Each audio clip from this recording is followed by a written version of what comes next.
How's it going, my peeps? It is now time for the Raw results / highlights and review video. I'll go over the results, some of the highlights in my opinion, and give you guys my thoughts, my review on the show. So it kicks off with the Wyatt family in the ring, and Bray Wyatt cuts a promo. It was a really good promo, actually, but, you know, most of Bray Wyatt's promos are pretty good anyways. He talks about how, you know, a teacher he used to have, she used to call him evil, and she was right, but, you know, he's got the whole world in his hands, this and that. Eventually, Cena interrupts, pretty much chases the Wyatt family out of the ring, and then after that, they talk about Daniel Bryan and the championship situation and him getting injured. And then it was Paul Heyman and Cesaro in the ring, and Paul Heyman made fun of the Queen, and when he was like, he went on the mat, and he was saying, "Who am I? Or what am I? Or who am I?" And he says, "I'm not, you know, the Queen. I'm not your Queen that's dead."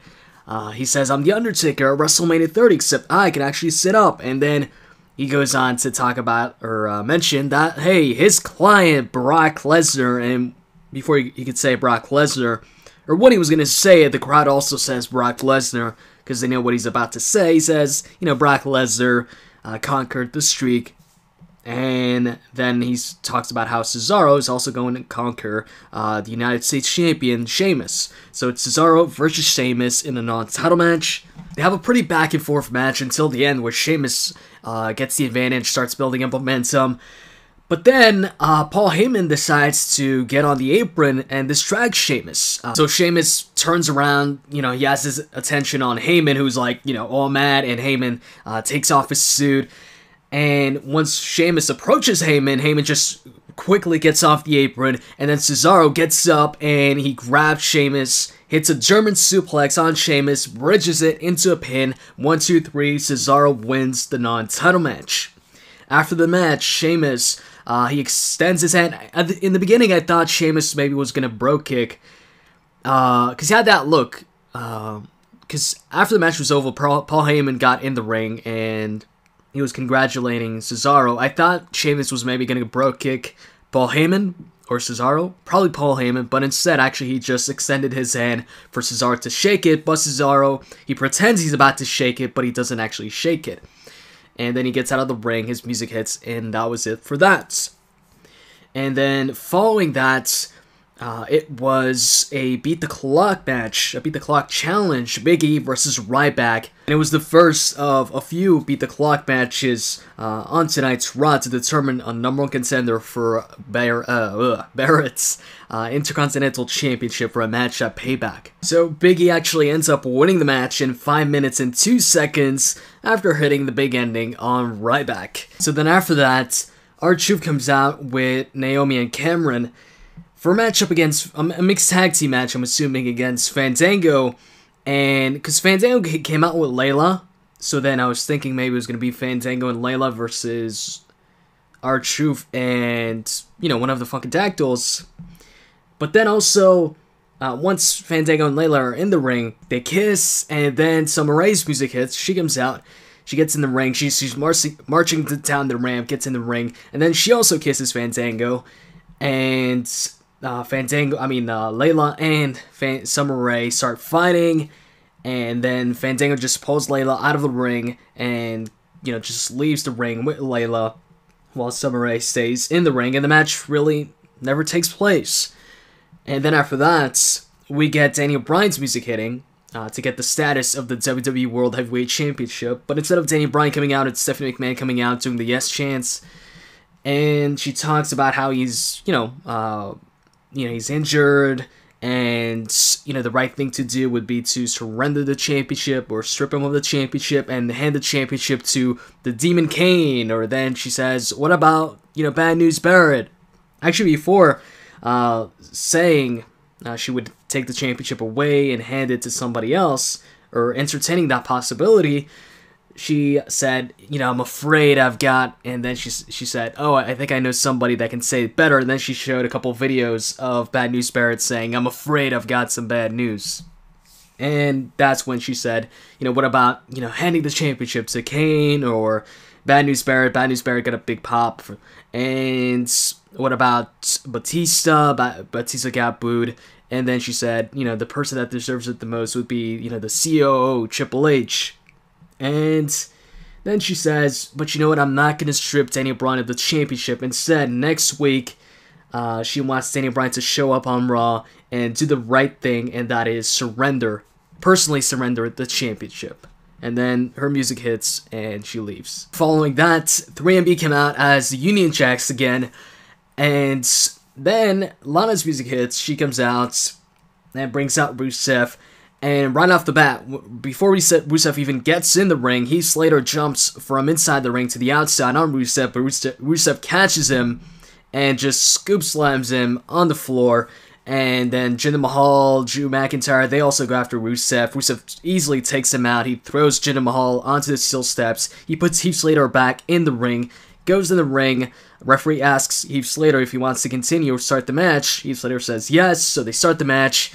Match lasts maybe 30 seconds tops. And Rusev wins with the camel clutch. What was it, the accolade or the accolade? The accolade, I think it was. So, yeah. Rusev wins once again, and it looked like the Union Jacks were acting as faces, so I'm not sure if 3MB are now faces or not, or just for this match against Rusev. So then after that, we get the Shield backstage, and they got a promo. They all talk. They show Roman Reigns' scar, or not scar, but what's stitches? Yeah, his stitches from that match he had with Randy where they both bumped heads, you know, at a live event.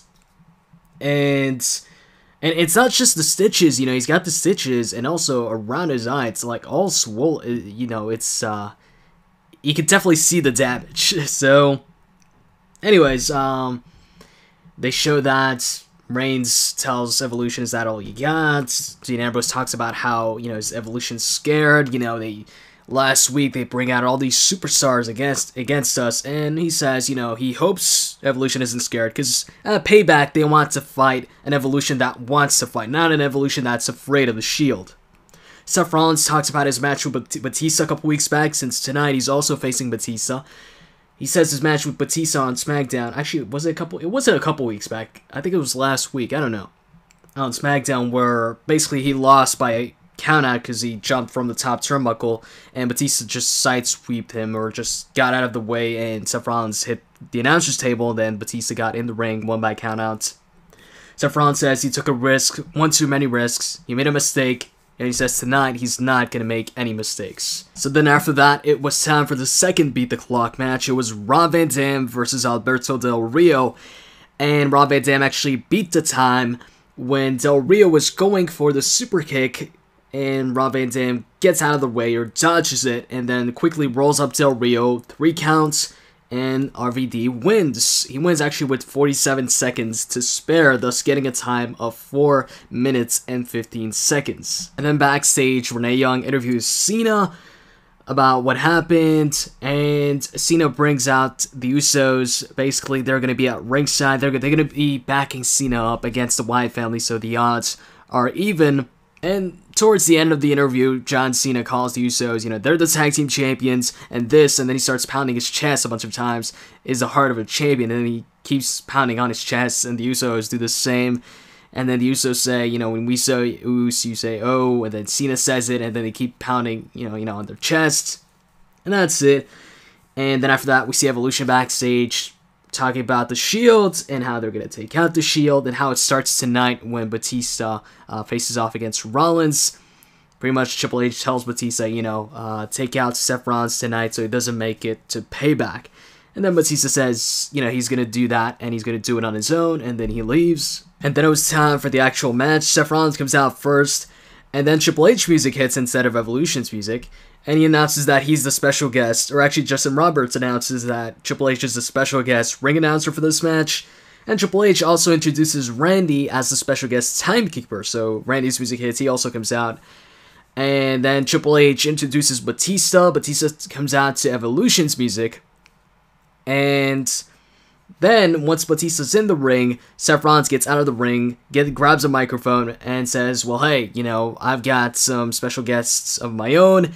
And he introduces the special guest commentators for this match, Dean Ambrose and Roman Reigns. So, Reigns and Ambrose make their way down the ramp, or down the, not the ramp, I mean, they never come out from the stage anyways, but they come out and, get on commentary. Seth and Batista have a pretty decent match. It was pretty long, too. And a bunch of points in the match, Triple H and Randy would get really close to Seth Rollins, trying to interfere, but the Shield would just, stare down, or Reigns and, Ambrose would stare down Triple H and Randy. Eventually, though, Triple H, when the referee wasn't looking, referee I think was busy with Randy or something on the outside. Triple H grabs Seth Rollins, who was on the top turnbuckle, and just throws him off the top turnbuckle. And then that's when Ambrose and Reigns go after Triple H and Randy, but Randy grabs a steel chair and he hits Reigns, in the gut with the chair, hits him in the back. And then at some point, Rollins goes for a suicide dive on Triple H. Triple H catches him with a punch. That causes a disqualification. And then, Seth Rollins gets back in the ring where Batista goes, or tries to go for a Batista bomb on Rollins.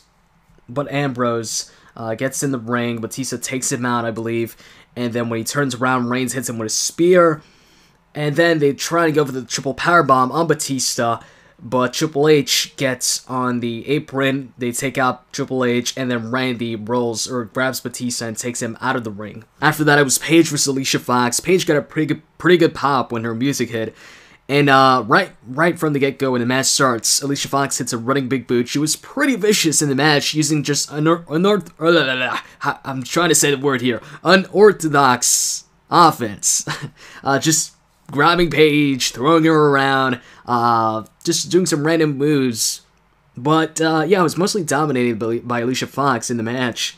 And we saw some moves that I guess we never seen before, but it wasn't necessarily wrestling. It wasn't really wrestling moves. It was just, Alicia Fox, let's put Paige here and just throw her off. Like at some point she grabbed Paige and sat her down on the barricade and then pushed her down the barricade, or pushed her off the barricade. But anyways, in the end, she grabs Paige and she shoves her like in between the turnbuckle, like right on the steel post inside the ring, and then she kicks Paige right in the face, and then grabs her, puts him back in the ring, covers her, 1, 2, 3, and Alicia Fox wins the match. After the match, she goes crazy. She grabs the King's hat, or crown, puts it on her head, saying she's a queen, and then she walks on the barricade, grabs somebody's beverage, drinks it, and it all falls down on her. And then that was it for that. And then we get a promo from Luke Harper and Bray Wyatt on John Cena and the Usos. Bray Wyatt calls the Usos fools. And then after the promo, it was time for the last Beat the Clock challenge match. It was Dolph versus Mark Henry. And in the end, neither Dolph or Mark Henry beat the time. The time ran out when Mark Henry was going to go for the World's Strongest Slam, but instead Ziggler counters it and hits the zigzag. But Dolph Ziggler took too much time to cover Mark Henry, and the time ran out even before Ziggler got to the cover. So after that, Rob Van Dam comes out, his music hits, and he poses on the stage, does his taunt, and then out of nowhere, Barrett hits him from behind with the bullhammer, and the crowd pops for Barrett. He cuts a promo in the end saying that, there's no way that, an Englishman like Barrett is going to lose to a Yank like Rob Van Dam. Afterwards, Renee Young introduces Adam Rose. The crowd, chanting, or not chanting, but fandangoing? Not fandangoing, but I guess Adam Rosing, singing his theme song along with the theme song. And actually, also without the theme song. Anyways, you get what I'm trying to say here. And she interviews Adam Rose, asking questions like, what does a rosebud mean, this and that. And you've been targeting, Swagger and Zeb Coulter. And then he says targeting is a strong word. He just wants them to loosen up a bit. And then Jack Swagger's music hits. Zeb Coulter comes out with Swagger. And the crowd also starts singing, or not actually singing, because there's no lyrics in Swagger's theme song. But you get what I'm trying to say here. And once Zeb Coulter comes out, he says, stop the music, and he tells the crowd actually to shut up when they were singing his theme song. Actually, I keep saying singing, it's not singing, I think it's humming or something. Anyways, Zeb confronts Adam Rose, he tells him, get these people out of the ring, and he also talks about how, he wonders how Adam Rose got into the country, this and that, but he says he belongs, he fits in more here with these freaks, pointing at the crowd, rather than in the US. And then he tells him to, take these people out of the ring and let's settle this, just Seb Coulter and Adam Rose. And then Adam Rose suddenly turns around and Jack Swagger punches him, and then he stomps on Adam Rose, and then he starts intimidating some of the people in Adam Rose's crew or whatever. And once he turns around, Adam Rose charges him and he starts punching him, and he punches Swagger out of the ring, and then they start dancing, and that was it for that segment. And then came time for the main event, which was John Cena versus Luke Harper, and in my opinion, this was also the match of the night. Luke Harper often impresses me, and in this match, he hit a bunch of cool moves. I mean, he hit a Hurricane Rana, he hit a drop kick, he followed that up, both those moves up, with a suicide dive. He, he's got a nice array of moves, a unique array of moves.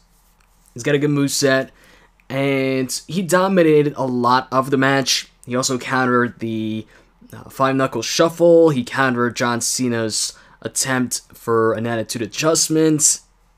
And the Usos were at ringside. So was the Wyatt family. So was Bray Wyatt and Eric Rowan. And towards the end of the match, Eric Rowan gets on the apron to try and cause a distraction. So then one of the Usos super kicks Eric Rowan off the apron. And then the other Uso gets on the barricade, and then he runs on the barricade and jumps on top of Eric Rowan. Behind Eric Rowan was Bray Wyatt, but Bray Wyatt didn't really get affected from the jump. It was more so Eric Rowan that got most of the damage. So Bray Wyatt was still up. He was down, he was sitting down, but, he quickly got up, and the other Uso was in the ring trying to go for a suicide dive, so he's bouncing off the ropes, the other side of the ropes, and then Bray Wyatt quickly gets in the ring, catches him, bam, Sister Abigail on that Uso, and then the other Uso gets back in the ring, runs towards Bray, Bray catches him, bam, another Sister Abigail, so Bray just took out both the Usos, both of Cena's backup, and then after that, I think Eric Rowan, or was it Bray Wyatt or Eric Rowan? I think Bray Wyatt afterwards went after John Cena, but John Cena pulled down the ropes. And then John Cena sets Luke Harper up for the attitude adjustment. Or actually, no, he turns around and Eric Rowan hits him with a scoop slam and turns it into a pin. John Cena kicks out, though. Once John Cena kicks out, John Cena goes for the attitude adjustment, but then Eric Rowan attacks Cena, causes a disqualification. And then the Wyatt family, all ambush Cena, and Bray Wyatt hits Sister Abigail on Cena, but it wasn't over there. They take Cena out of the ring, and then they keep on attacking Cena, and both Bray and Luke Harper grab Cena while Eric Rowan kind of goes on the top of the ramp, and they Irish whip Cena, throw him towards Eric Rowan, who grabs Cena in like a follow-away slam and throws him onto the ramp. And then, on top of that, Bray Wyatt grabs Cena on top of the stage and hits once again Sister Abigail, but this time on the floor, on the stage. And then he grabs a microphone, he puts a knee on top of Cena, and he sings he's got the whole world in his hands, while Luke Harper counts 1, 2, up to 10. Basically sending a message to Cena that, they're going to take Cena down, that Bray Wyatt is going to take Cena down at Last Man Standing, or at Payback in the Last Man Standing match for the count of 10. And that ends the show with Bray, saying he's got the whole world in his hands. And that was it for Raw. So, what did I think about today's show? Highlights, I'd say, like I said, the last match of the show, which was, like I said, Cena versus Luke Harper. I liked the match. Luke Harper, pulled off some pretty cool moves. And also, just the ending segments, entirely the match, along with what happened after the match, was, in my opinion, the highlight of the show. You know, in between the match, you know, the match was good, and I like the part where Bray Wyatt got in. He took out both the Usos just like that. And afterwards, after the match, with the attack on John Cena, and then Sister Abigail on the top of the ramp, singing "He's Got the Whole World in His Hands," while Cena's down, while Luke Harper's counting down to 10. It was just a nice ending to the show, cool ending. And as far as my overall rating for the show, I would give it, you know, the crowd was good. It was good. It was a good crowd. Most of the matches were pretty short, except for the Batista and Seth Rollins match and the main event match. But, you know, that is expected, seeing as how, you know, there was the whole Beat the Clock challenge to determine a new number one contender. So while they were short, it was for a reason, you know, the whole, you know, the Beat the Clock. And also, speaking of the Beat the Clock, I'm a fan of that. You know, I'm really happy that, you know, to determine the IC champion, or actually the number one contendership last time, they had a tournament. That was cool. I was a big fan of that idea. And, you know, we ended up having Barrett win the IC championship after winning the tournament. And now, once again, to determine a number one contender, you know, it wasn't a non-title match. It wasn't like Barrett versus, you know, an opponent, and that opponent wins, and because of that, you know, they get a title shot. It was a Beat the Clock challenge.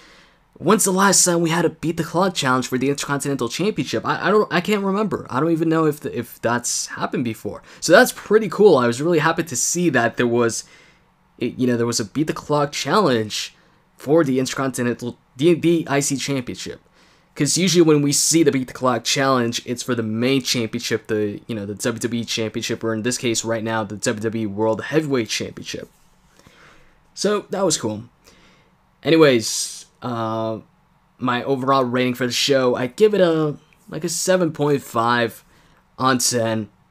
And the crowd it was a really good crowd, and the crowd really liked Adam Rose, or they either really liked Adam Rose or his music, because even after this segment was over, in the John Cena Luke Harper match, there were still, you know, singing the theme song or humming the theme song. But anyways, that's pretty much all I gotta say for Raw. And also, these past couple of days, I've been recording a lot of footage, a lot of gameplay for, you know, 2K14, you know, some online gameplay. So expect that starting this week. I know I haven't been really active. I haven't been posting up a lot of videos lately. But, you know, for that reason, that's why these past couple of days I've been, you know, recording some online matches, a variety of online matches, playing with different superstars and such, and even created characters. But, you know, I've been playing with created characters of real superstars that just aren't in the game.